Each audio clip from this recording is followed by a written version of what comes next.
So, what was there a moment where you realized that this idea of um, defending the environment or advocating for the environment was going to be part of your musical life? Because a lot of times we have causes that we care about and we have music that we want to make, and sometimes it's hard to figure out how to make those things line up in a meaningful way. So, how did that happen for y'all? Yeah, it was sort of an organic process because, I mean, for me, for both Jesse and I, even before we knew each other, we loved being outside and hiking and skiing and doing all sorts of stuff. But when we started, we'd been playing together for maybe 10 years already, maybe more.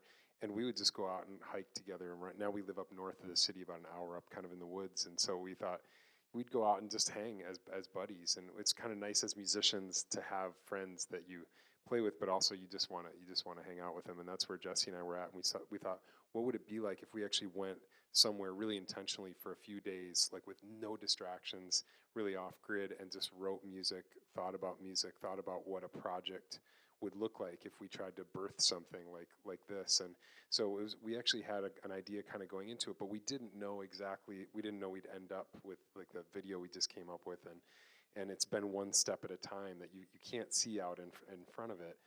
But yeah, we decided to do that, and we hooked up with our friend Fabian, who's a great pianist, and has a label called Biophilia, which is really cool and has a lot of different. Actually, it's sort of unified not by genre so much. It's mostly jazz stuff, but a lot of different things. And it's kind of cool that the label is actually more unified around the concept of loving the environment and trying to be,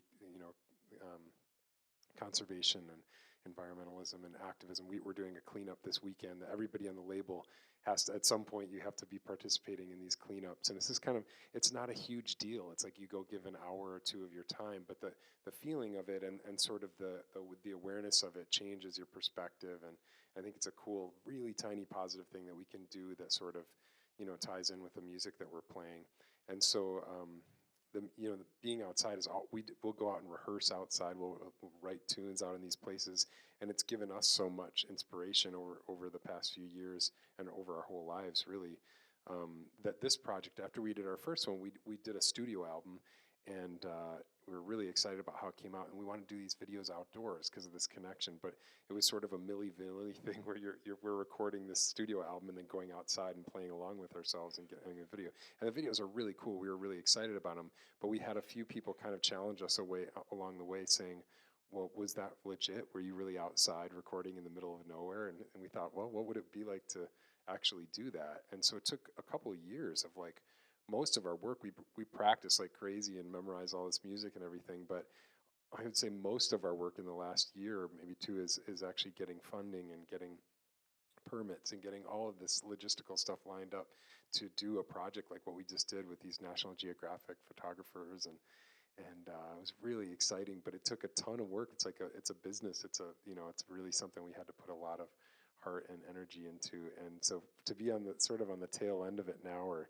somewhere in the middle, to not have it out yet, is really exciting because we feel pretty lucky to have been out there. And I have to ask a technical question about recording out there. How'd you deal with the power? Like, was it generators or batteries or? We had a Goal Zero battery, this really great battery, and we had solar panels that you could plug into it with a 100-foot extension, and basically with the solar power, we were able to record pretty much indefinitely. I mean, it was so hot out there.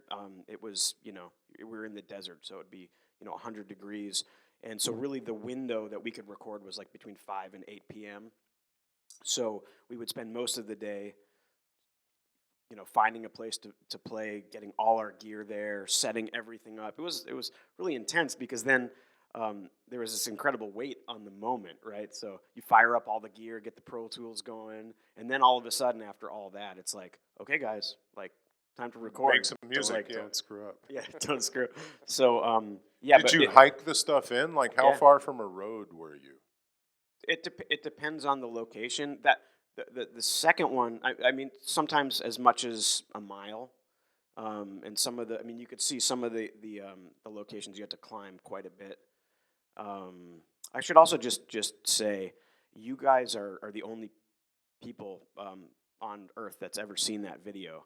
So that's actually not a public video. It's something We have just started editing together the footage, kind of seeing what we have, and we've sent it out for some booking tours. But yeah, you're the only people that have ever seen that. First public viewing.